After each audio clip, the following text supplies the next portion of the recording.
Hi guys, happy Friday. How are you? Thank y'all for tuning into another episode with me. So if you guys haven't watched my intro video, I'm gonna introduce myself a little bit. So my name is Natalie. I'm a local makeup artist, esthetician, and lash technician here in Miami, Florida.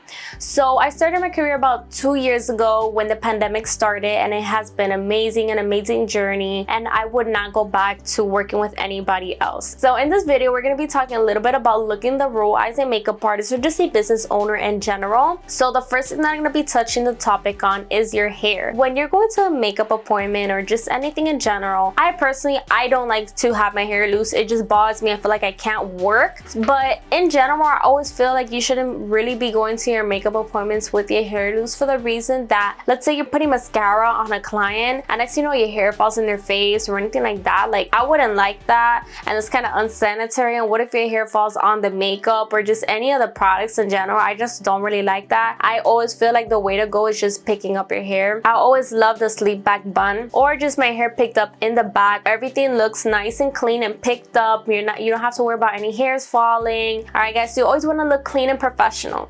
The other thing is, as a makeup artist, I know it's a very controversial topic out here. You shouldn't feel pressured to go to your appointments with any makeup on. I'm gonna be completely honest with you guys. I don't wear any makeup to my appointments. I don't have time for it. With that being said, I still look professional to all of my appointments. I'll come with my hair picked up, and on top of that, I still wear my mask to all of my appointments. No matter what, whether you are vaccinated or not vaccinated, I will still come with my mask. So at the same time, if I'm wearing a full face of makeup and I have the mask on, it's just gonna be suffocating. The makeup is gonna be everywhere. It's gonna be uncomfortable. So I'm like, you know what? Let me just save the stress. So if you have any piercings, anything of that sort, no worries. I have a whole bunch of piercings of mine. I just don't have the earrings on right now. You can wear all your earrings and your piercings. That's cool. Just try not to have anything like dangling. You just want to keep everything clean and simple. All right guys, so another thing that I do want to be talking about today is attire for your appointments. So what you're wearing for your appointments is super important, for the reason that that's the first impression you're going to be giving to your client. Let's say you're meeting your client for the first time. For the most part, every makeup appointment, almost everything, is going to be $100. They would like to get somebody that looks professional, that looks so raw, that they know what they're doing. They're not going to want somebody to step inside their house or to the appointment with some short shorts, some flip-flops, and a tank top.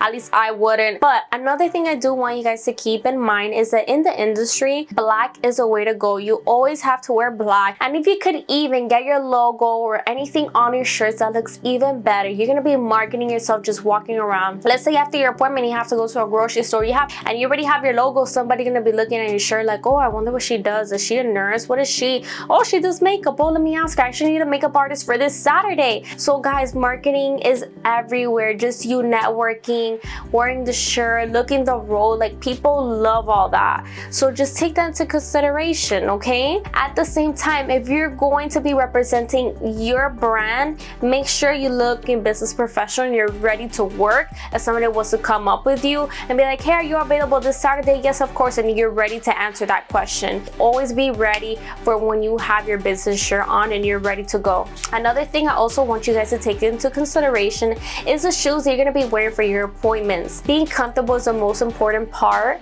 of becoming a makeup artist, because you're going to be on your feet for hours and hours and hours. So you don't want to be on your feet in pain, because that's one thing that happened to me. And on top of the fact is that I have back problems. I have scoliosis. I got operated and all, but my back still hurt. I had to go to a store and end up finding out the Skechers is the way to go. Honestly, the best shoes I ever bought. It was the best thing. I am walking on air, and honestly, you can't even tell the Skechers. They're just all black, and they're not even that ugly. I ain't gonna lie. You know, they look pretty cute.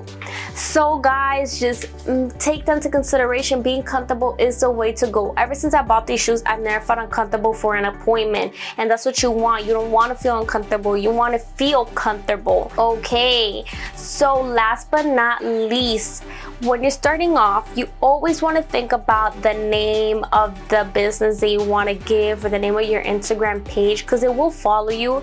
If you already have a lot of followers and you don't like your name, I think it's a little too late for that. But you know, you always want to get something nice and professional associated to your business. guys, on top of that, since you're gonna have that name for a long time, you want to put that on a business card. When you're starting to network with people and going to events and just meeting people in general, you want to give them your card because that's what they're gonna remember you by. Most of the time, people will not call you back. That's something that took me a long time to process. People will take your cards. Oh my God, I'll call you, I'll call you. They won't call you. It's just consistency. You just have to give them out, give them out, give them out. It will pay off in the end of the day. You know, maybe it's not your time yet. You will boom later on, and that's cool. But you always want to look like $1 million professional because that's what people are going to keep in their mind when they see you. Okay, guys, thank you all for tuning into this episode. My name is Natalie, and I'll see you next Friday.